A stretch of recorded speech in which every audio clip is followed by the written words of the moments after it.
नमस्कार, मैं हूं नदीम अहमद और आप देख रहे हैं खबरें। अभी तक बढ़ते हैं अगले खबर की ओर।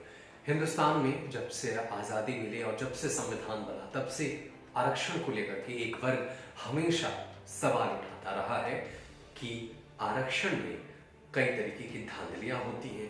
कई बार अयोग्य उम्मीदवार भी आरक्षण के तहत पात्र बन जाते हैं, जो बाद में भविष्य का बेड़ा गर्क करते हैं और इसका कई बार असर भी समाज पर दिखता है। आरक्षण को लेकर के पिछले दिनों सुप्रीम कोर्ट ने भी अपने जजमेंट में कहा था कि आरक्षण उन्हें मिलना चाहिए जो उसके पात्र हों, जो उसके पात्र नहीं भी हों और वो आरक्षण के पात्र नहीं हों लेकिन उच्च जाति से हैं, लेकिन वो उसमें वो उनकी परिपूर्णता है, महारत हासिल है, तो उन्हें उस कार्य को करने का अंजाम दिया जाना चाहिए। इस नियमों के तहत आरक्षण को माना जाना चाहिए। यानी सीधी सीधी बात है कि टैलेंट कभी नहीं मरना चाहिए। अगर आप योग्य हैं उस काम को करने के लिए तो आपको पूरी वक्त, पूरा समय और पूरी हिस्सेदारी मिलेगी। लेकिन कई बार होता है आरक्षण की आड़ में कई बार अयोग्य उम्मीदवार भी उसका लाभ लेते हैं, जो बाद में भविष्य को लेकर के चिंताओं का सबब बन जाते हैं। कई बार ऐसे वीडियो वायरल होते हैं जिसमें टीचर को खुद नहीं पता है कि मीनिंग्स क्या होंगी किसी खास चीज की, और वो बच्चों को पढ़ाते हैं तो वो बच्चों को क्या शिक्षा देंगे। ये बड़ा सवाल बन जाता है लोकतंत्र में आरक्षण को लेकर के, और समय समय पर इसे सुधार करने की बात भी रही है। लेकिन ऐसा होता है कि राजनीति तो राजनीति होती है, कई बार लोग इसी चक्कर में राजनीति कर जाते हैं। लेकिन जो बेहतर भविष्य के लिए होना चाहिए उस पर गौर किया जाना जरूरी है, क्योंकि ऐसे वीडियो वायरल होने लगते हैं जो बेहद ही चौंकाने वाले होते हैं। और आप और हम सभी सोचते हैं कि अगर किसी टीचर के पास योग्यता नहीं है पढ़ाने की, अगर वो आपके बच्चों को पढ़ाए तो क्या शिक्षा देगा। ये पूरा वीडियो इससे पर है। देखिए आरक्षण को लेकर के कैसा माहौल है, कैसे सरकारी स्कूलों में बच्चे पढ़ रहे हैं और टीचर की योग्यता क्या है। एक अन्य शिक्षा अधिकारी ने जब इस पर सवाल पूछा तो सारा पोल खुल गया। ये पूरा रिपोर्ट देखिए।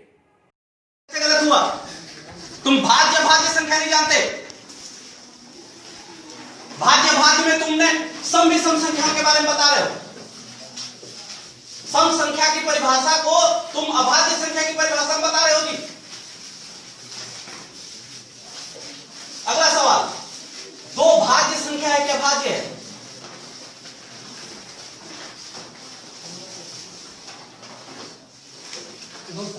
हाँ, दो भाज्य है या अभाज्य है? भाज्य है। ठीक, अगला चीज ये है, सवाल ने जवाब दिया कि दो भाज्य संख्या है, बताओ कैसे भाज्य है दो?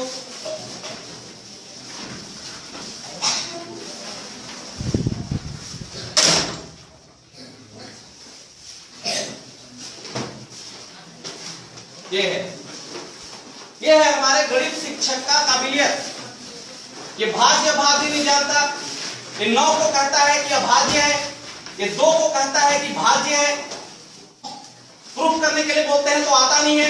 गणित के पाठ 1 में क्या है इसको पता नहीं है, किस क्लास में बैठा है वो पता नहीं है इसको। क्या 500 पेन क्या रखे हो कि क्या सो कर रहे हो, पढ़े लिखे हो तुम?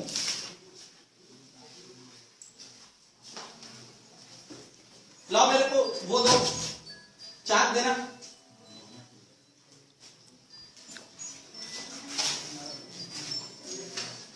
देखो बच्चों, तीसरी पढ़ते हो ना तुम लोग। एक बार अनिल का इसमें फोन आ रहा है, बात करो उससे, ठीक है? तो सॉरी बच्चों, ठीक है। असल में तुम लोगों को एक गाली बताता हूं मैं, ठीक है? और कौन कौन जी फैमिली स्कूल दो है सर, दो लोग। मैं गाली बता रहा हूं, एक गाली है, ठीक है? हरामखोर गाली सुने हो? हरामखोर नहीं सुने हो ना? चलो मैं सिखा देता हूं। मान, हरामखोर का मतलब होता है जो आदमी बिना काम किए पैसा खाता है। समझ में आया? जो अपना काम नहीं करता है और उसको पैसा मिलता है और उस पैसा को खाता है, उसको क्या बोलते हैं? हाँ, हम साला किसी को ना फ्री का पैसा नहीं खाने देंगे। Subscribe to our YouTube channel and press the bell icon to get the latest updates.